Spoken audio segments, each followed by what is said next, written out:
오늘은 하나님은 복이시다 라는 제목으로 은혜의 시간을 좀 나눠보고자 합니다.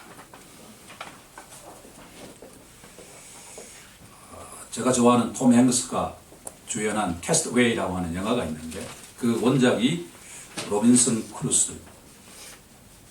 경작하는 사람 입장에서는 1학년 들어오면 1인 경제의 예를 가지고서 어떤 무인도에 있는 크루스가 하루에 24시간 가운데 어떻게 시간을 사용할 것인가, 그리고 노동 생산성이 어떠냐, 그런 이야기를 할 때 이 이야기를 꼭 합니다.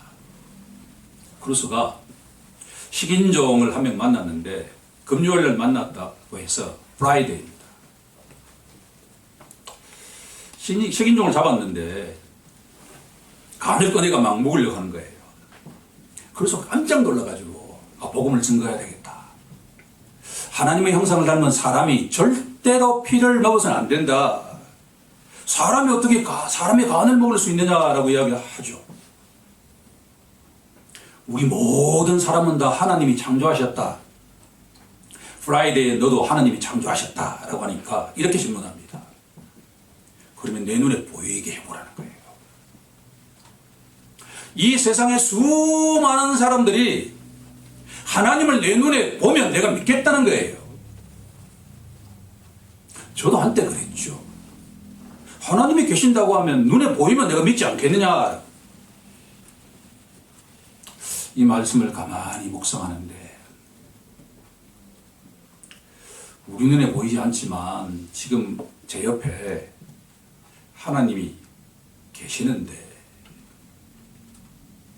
계시면 내 눈에 보여보라라고 할 때 그 마음이 어떻겠는가? 내 사랑하는 손녀가 내가 옆에 서 있는데 할아버지 내 눈에 보이면 내가 할아버지 사랑하겠다고 할 때 그 마음이 어떻겠는가? 그래서 때가 찼을 때 눈에 보이지 않는 그 하나님이 인간의 모습으로 이 땅에 오셨죠. 그분을 성경은 예수님이라고 하죠.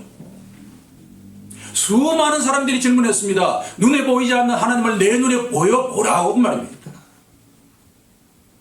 하나님 마음 참 아프셨겠죠. 하지만 계획을 갖고 계신 그 하나님이 때가 찼을 때, 때가 충만했을 때 이 땅에 눈에 보이는 모습으로 이 땅에 오셨죠. 그분이 예수님인데 세상 사람들 눈에는 그 예수라고 하는 존재가 하나님으로 보이는 게 아니라 이 세상이 어떻게 메시아라면 그렇게도 가난한 집안에 제사를 드리는데 양을 드릴 수 있는 그 재물이 없어가지고 산비둘기 2마리를 제물로 드리는 그 가정에 갈릴리 가장 총구석에서 이름도 없는 집안에 목수로 살아가는 그 비천한 인간이 어떻게 하나님일 수 있느냐라고 이야기했죠. 저 또한과 같은 세월이 있었죠. 하지만 어느 순간에 눈에 보이지 않는 그 하나님이 나와 함께 하신다라고 하는 것이 믿어지기 시작했다라고 하는 거예요. 그것도 젊은 시절이 아니라 40대 중반이 되어서 내가 그게 믿어지기 시작했다.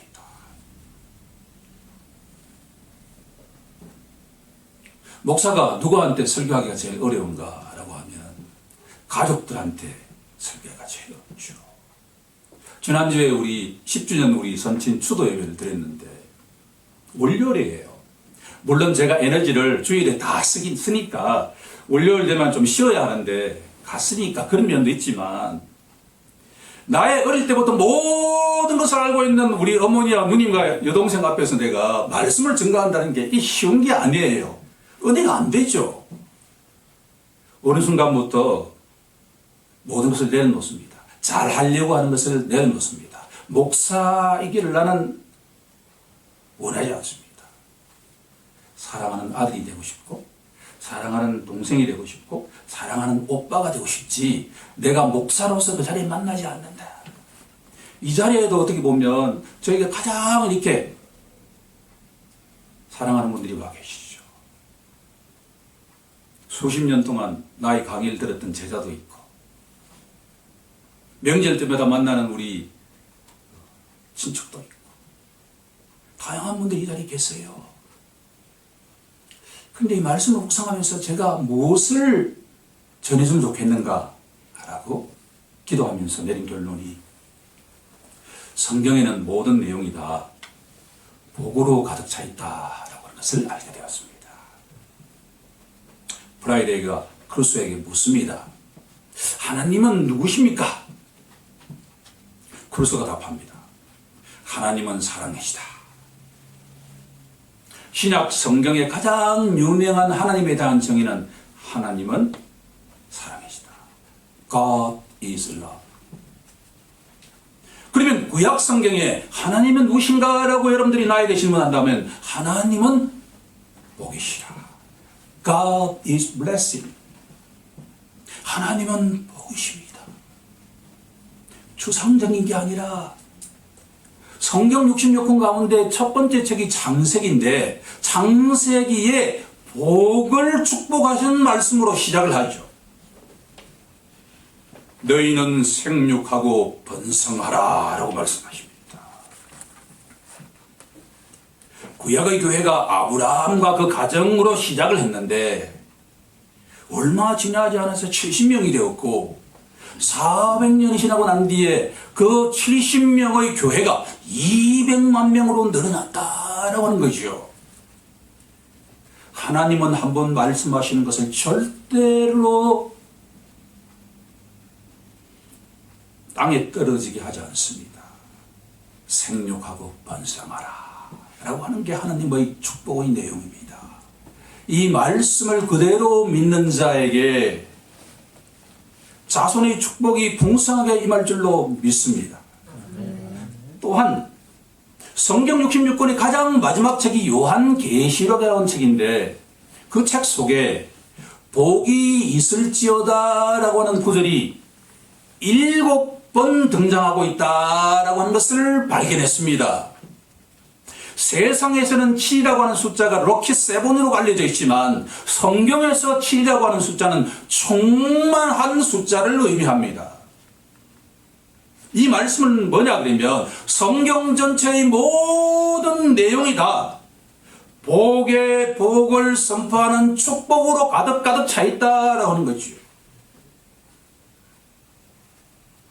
어떻게 보면 제가 오늘 모든 분들을 이렇게 초대해서 예배를 드리는 것은 하나님께서는 우리에게 놀라운 축복을 예비하고 계시고 축복을 주시려고 하신 분이다.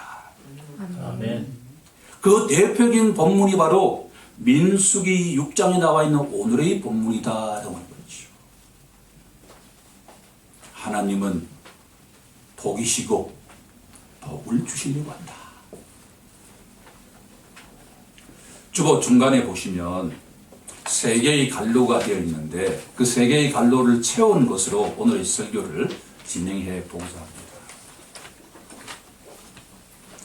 이 본문 말씀을 보면 24절을 보시면 여호와는 내게 복을 주시고 너를 지키시기를 원하며 라고 되어 있습니다. 첫 번째 갈로의 정단은 보호하시는 하나님입니다. 하나님이 우리에게 주시는 첫 번째 복의 내용은 보호하신다. 간혹 이야기를 듣는데 어린아이를 낳았는데 이 아기가 뇌수술을 받게 되었습니다. 7개월밖에 되지 않았는데 그 어미와 아비의 마음이 얼마나 아프겠습니까?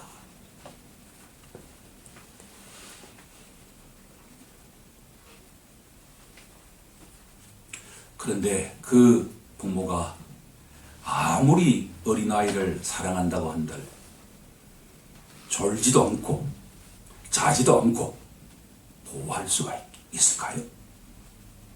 인간은 그 누구라도 육체적인 한계가 있기 때문에 하루 이틀 정도는 24시간을 다 아이를 지켜볼 수가 있지만 며칠이 지나고 나면 그 어미 아비도 지쳐서 함께 잠을 자게 마련이지요. 그런데 성경에서는 성경에서 계시되어 있는 어떤 분은 언약의 백성 이스라엘을 졸지도 않고 주무시지도 않고 돌보신다라고 계시되어 있죠. 우리가 확실하게 믿고 의지할 수 있는 것은 뭐냐 그러면 하나님께서 말씀하신 내용은 한 번도 틀린 적이 없다라는 말씀이죠. 그런데 이스라엘 백성들이 좋은 예쁜 일만 할 때 그렇게 하신 것이 아니라 하나님의 말씀대로 살아가지 않을 때조차도 하나님께서는 그 이스라엘 백성들을 졸지도 않고 주무시지도 않고 보호하신다 라고 말씀하시죠. 로빈슨 크루소라고 하는 이 소설책이 근대 소설의 효시인데 시작인데 경작의 책인 줄 알았는데 제가 읽어보니까 신앙서적이었던 것을 알았습니다. 교수님들 가운데 로빈슨 크루소를 그렇게 많이 이야기하지만 실질적으로 이 소설을 읽어본 사람은 거의 없기 때문입니다. 알고 보니까 이 책은 신앙서적입니다. 누구라도 어떤 섬에 혼자 표류가 되었다라고 하면 죽은 그 자체죠. 영화를 보면 첫날 그 섬에 누가 사는지를 몰라요. 만약 그 섬에 식인종이 산다고 한다면 이 크루소의 삶은 하루도 못 가겠죠. 그런데 여러 짐승들이 있지 않겠습니까? 뜬 눈으로 크루소가 밤을 새웠습니다. 그리고 난 뒤에 표류된 배에 가서 어떤 책을 한 권 골라가지고 선반 위에 올려놨는데 그것이 알고 보니까 성경책이었습니다. 성경책을 쫙 펼쳤습니다. 그런데 그 펼쳐진 장이 뭐냐 그러면 시편 50편 15절 말씀입니다. 이렇게 기록되어 있었습니다. 환난 날에 나를 부르라. 내가 너를 건지리니 내가 나를 영화롭게 하리라. 묘하지 않습니까? 섬에 혼자 표류되었는데 환난 날에 나를 부르라. 그리하면 내가 너를 건지리니 지키리니. 이 말씀이 바로 자신에게 주신 말씀이다라고 하는 것을 깨닫게 되었죠. 그 순간부터 크루소는 혼자가 아니다라고 하는 것을 알게 되었죠.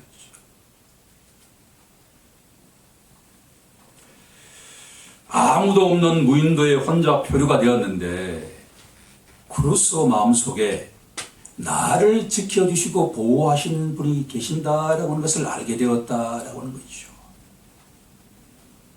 그것이 바로 오늘 첫 번째 우리에게 주시는 하나님의 축복입니다.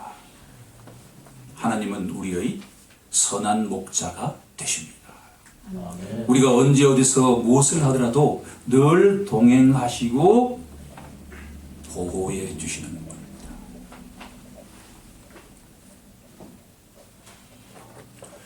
제가 참 마음에 감동적으로 다가왔던 말씀이 요한계시록 3장에 가면 지금도 문밖에 서서 두드리노니 누구든지 내 음성을 듣고 문을 열면 내가 그에게로 들어가 그와 더불어 먹고 그는 나와 더불어 먹으리라.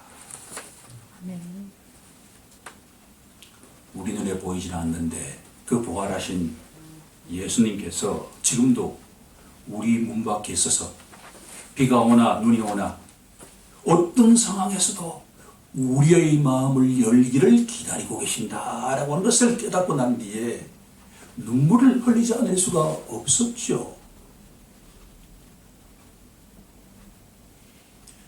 구약 백성들에게 하나님께서 늘 함께 보호하신다는 이 말씀이 오늘처럼 신약 교회의 백성들에게는 누구를 통해서 보호하시는가 하면 바로 예수님을 통해서 보호하신다라고 하는 것이죠. 우리의 주님이신 예수님께서 지금도 우리 각자를 주무시지도 않고 졸지도 않고 눈동자처럼 보호하고 계신다라고 하는 것을 믿음으로 고백하는 것과 같은 시간이 되길 간절히 소망합니다. 아멘. 두 번째 내용으로 나간다고 하면 우리에게 축복이라고 한다면 무엇이 축복일까라고 하면 제가 몇 가지 한번 생각해 보았습니다. 좋은 건강이 축복이 아닐까요? 여기 모인 모든 분들에게 건강의 축복이 임하길 간절히 소망합니다. 아멘. 또 축복이라고 한다면 좋은 배우자를 만난 것 아니겠습니까? 좋은 배우자의 축복이 임했음을 믿고 우리 청년 형제자매들에게는 좋은 배우자를 만나는 축복이 임하길 간절히 소망합니다. 아멘. 또한 좋은 직장이 얼마나 축복이었습니까? 그런 축복이 임하길 간절히 소망합니다. 동시에 자녀들, 엄친아와 같은 자녀들이 축복이 임하길 간절히 소망합니다. 그런데 이러한 축복이 다 있다고 하더라도 우리에게 참된 행복이 있을까라고 질문한다면 그렇지 않다라고 성경은 우리에게 선포하고 있습니다. 히포의 성자 어거스틴은 자신이 하나님 안에 있지 않고서는 절대로 행복이 없다라고 하는 것을 깨닫게 되었죠.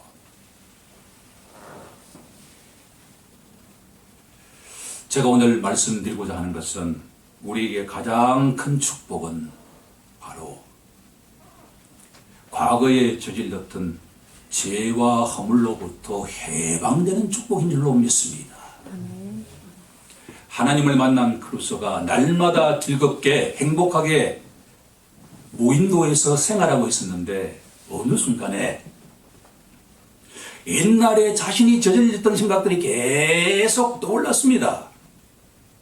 아버지가 눈물을 흘리면서 절대로 너가 배를 타서는 안 된다. 너가 만약 배를 타게 되면 엄청난 고난이 기다리고 있을 것이다 라고 하는 아버지의 눈물 어린 충고를 거절했죠. 그리고 수많은 친구들과 어울려 다니면서 음주 가무하면서 이런저런 일을 저질렀죠. 가장 가슴 아프게 다가오는 것은 뭐냐 그러면 하나님의 형상을 닮은 그 노예들을 값싸게 무력으로 증발해서 값비싸게 판 노예 무역을 통해서 돈을 번 그 생각이 크루소 생각에 계속 떠올라서 날마다 꿈속에서 정죄감에 정죄감이 일어났다라고 하는 거죠.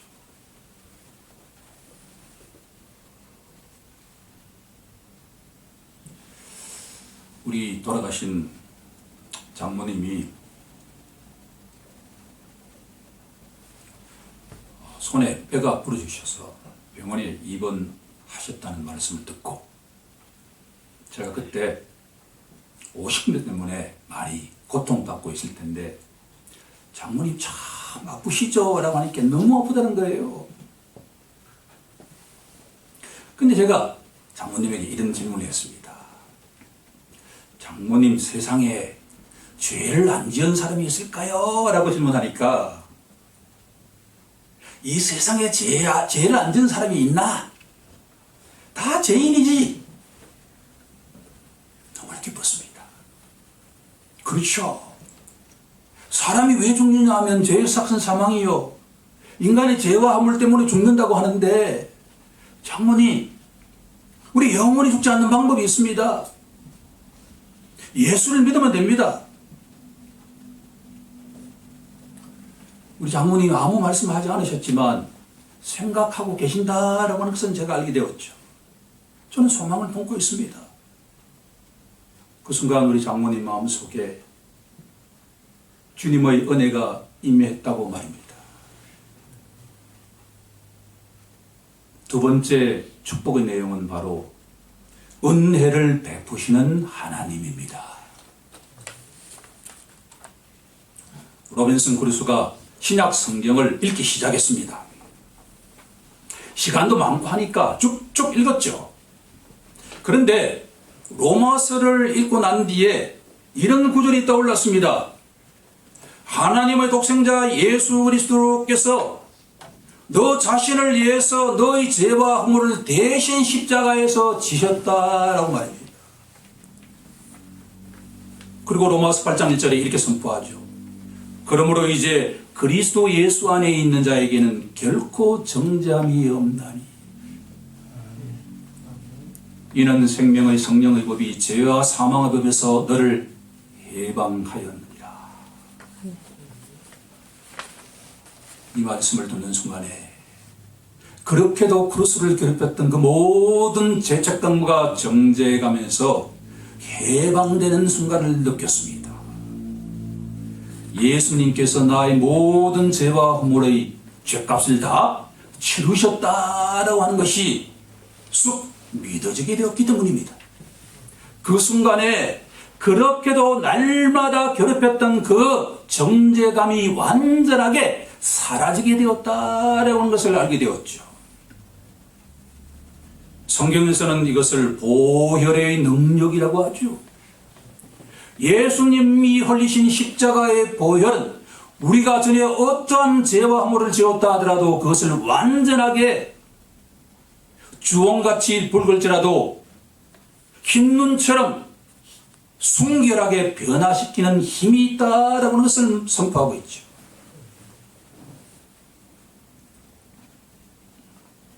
오늘의 시간 우리 모두가 하나님께서 우리의 모든 죄와 허물에서 예수의 십자가 보혈을 통해서 온전하게 해방시켰다라고 하는 것을 믿음으로 받아들이는 모두가 되길 간절히 소망합니다. 아멘. 마지막 세 번째 내용입니다. 세 번째 축복은 두 번째 축복이 임하면 자연스럽게 따라오는 것과 같은 축복인데 바로 평강을 주시는 하나님이죠.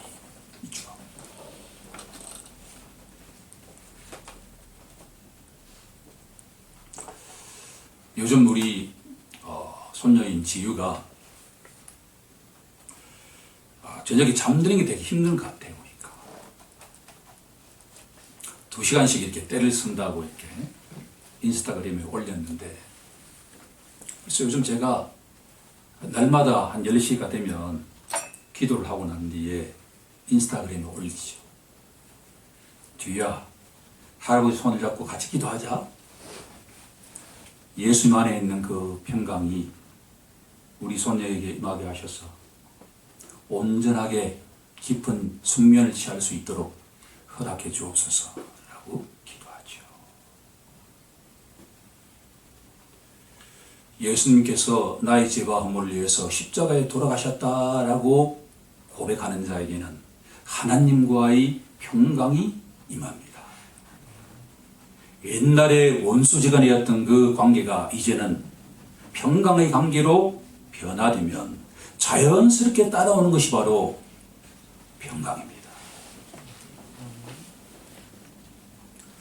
예수 믿기 전에는 혼자 있는 게 그렇게도 힘들었는데 어느 순간에 혼자 있는데 너무나 좋은 거예요.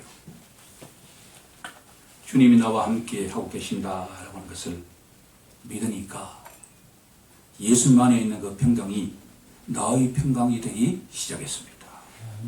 나의 평강이 되는 순간에 나의 배우자에게 좀 더 부드러운 말을 할 수가 있죠.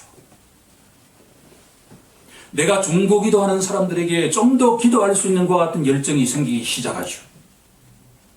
내 마음속에 평강이 없는데 배우자에게 어떻게 좋은 말을 할 수 있을 것이며 내 자녀들에게 어떻게 좋은 말을 할 수가 있겠습니까?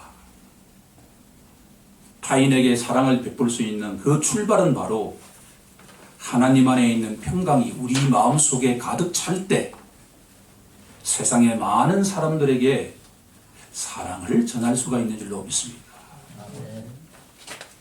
이제 말씀을 정리해 보고자 합니다. 오늘 이 말씀을 통해서 하나님께서는 복이신데 삼중적인 축복을 예배해 놓으셨다라고 하는 것이 민수기 내용입니다. 하나님께서는 우리들을 눈동자처럼 보호하시는 선한 목자로서의 축복을 예배해 놓으셨고, 두 번째로 하나님께서는 아무런 자격 없는 우리 모두에게 제3의 축복이라고 하는 선물을 예배에 놓으셨다라고 하는 것이고, 마지막으로 어떠한 환경 하에서도 어떠한 지진과 전쟁과 그 모든 것들이 일어난다 하더라도 내 마음 속에는 요동치지 않는 평강의 축복이 예비되어 있다라고 하는 것이죠. 그런데 이 축복은 누가 누리느냐 하면 예수님이 바로 나의 구세주와 주인이라고 고백하는 자에게 그 모든 축복이 임한다라고 하는 것이 오늘 말씀의 결론입니다. 전에는 이 축복을 누리지 못했던 저였지만 이제는 날마다 이 축복을 누리는 자가 되었다라고 하는 점에서 제가 사랑하고 너무나 아끼는 모든 분들에게도 동일한 축복이 임하길 우리 주 예수 그리스도 이름으로 간절히 축원합니다. 아멘.